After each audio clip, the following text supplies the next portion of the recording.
Ouais, salut, à qui filme la télé? Mercredi 22 septembre 2021. Bon, c'est pour faire un petit tuto sur Paris, sur ce qui se passe dans un certain quartier là.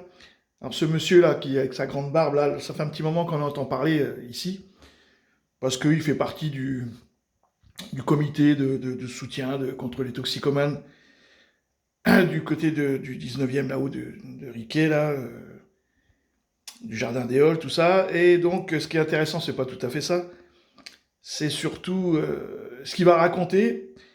Et on va l'écouter, et puis après, on va y revenir.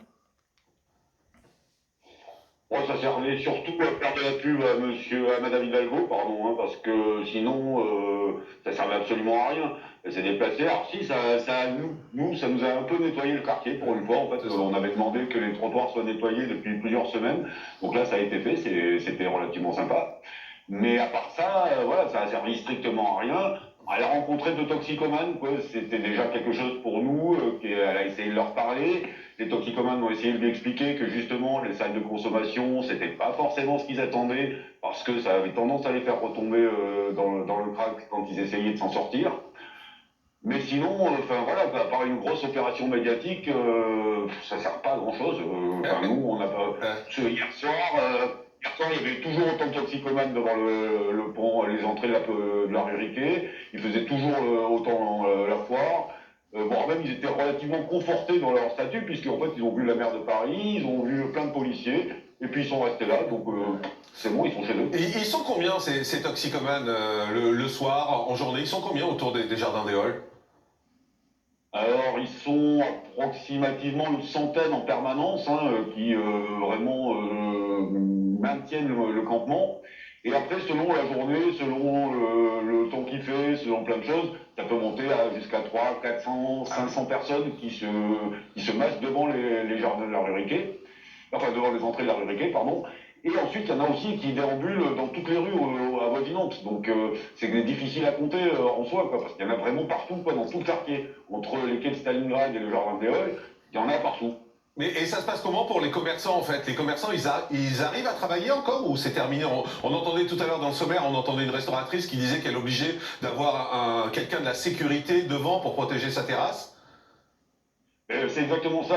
Pour les commerçants avec qui j'ai discuté, sont obligés soit d'avoir en fait un service de sécurité payé, soit de s'entendre justement avec certaines personnes qui traînent dans les rues entre guillemets pour assurer leur protection. C'est-à-dire que sur la rue Riquet, par exemple, je sais qu'il y a des commerçants qui comptent sur les petits jeunes qui tiennent les murs, je dirais, quoi, pour assurer une certaine protection vis-à-vis des toxicomanes au crack. C'est pas acceptable. C'est-à-dire qu'en plus, ils le savent parfaitement. Quand ils appellent la police ne vient pas. Il leur dit débrouillez-vous. C'est-à-dire que la police ne vient pas. Quand vous appelez la police, elle ne vient pas. Ah non, elle ne vient jamais. Surtout si on dit qu'en fait c'est au sujet de toxicomanes. Si on parle de toxicomanes, ils font ah non, débrouillez-vous, nous on ne peut pas intervenir. Quand il y a une bagarre, par exemple, moi ça m'est déjà arrivé de voir une bagarre en bas de chez moi avec un mec en sang, j'appelle la police, il me passe les pompiers. Il fait ah mais s'il y a un mec en sang, en fait ça ne regarde pas, en fait il faut appeler les pompiers parce que c'est eux qui vont le prendre en charge. Et vous faites, mais ceux qui ont des couteaux, ceux qui se battent, etc., vous n'allez pas vous déplacer. Ah non, non, monsieur, non, on ne peut pas faire ça. Mais On n'est pas là pour ça. juste très très Foncel, et je l'ai dit, on va y aller. Hein. Franchement, je l'ai dit, on va le faire, on va aller sur place. Mais Ah, bah, écoutez, hein. pardon? Bon, donc en fait, le mec, ce qu'il explique, c'est qu'en fait, les commerçants, donc c'est du côté du 19e, hein, les commerçants de cette rue-là, de ce quartier, ils utilisent les dealers qui vendent du hash ou je sais pas quelle connerie, pour les protéger des crackers. Ça s'appelle les crackers, c'est ceux qui consomment le crack, c'est des crackers. Et, et donc on est dans le monde à l'envers, c'est-à-dire qu'ils ils nous cassent les pieds là tous les jours à nous expliquer que les dealers ils se tirent dessus, patati patata. Et puis tout d'un coup on nous explique qu'il y a il y a des Français dans certains quartiers, dans la capitale, à Paris, qui utilisent ces mêmes gens pour les protéger des crackers. Bon voilà, donc on en est quand même dans ce qui est un peu normal, hein, parce que ça fait 18 mois que comme on est dans la covidisme et dans la comédie, du coup, ils ont laissé tout faire. Et comme en plus, ils font de la publicité à la télé, en disant, bah voilà, dans le jardin des Halles, dans le quartier de patati patata, c'est là qu'il y a tous les craqueurs. Dès qu'ils s'entendent parler de ça, parce qu'ils sont quand même un petit peu en communication, bah forcément, au départ, ils étaient que 50, puis 100, puis 150, 200, et plus ils en parleront à la télé, plus ils feront un quartier rempli de toxicos. Ça, c'est clair et précis. Mais donc, simplement, le truc, c'est donc qu'ils utilisent... Bon, ça, c'est tout ça, c'est 18 mois d'ingérence de rien du tout. Donc, c'est une catastrophe.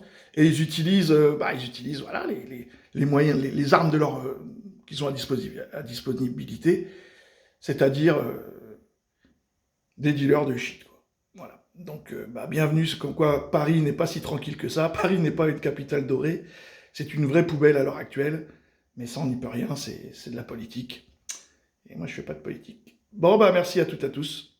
Et puis, shalom, comme d'habitude. Salut.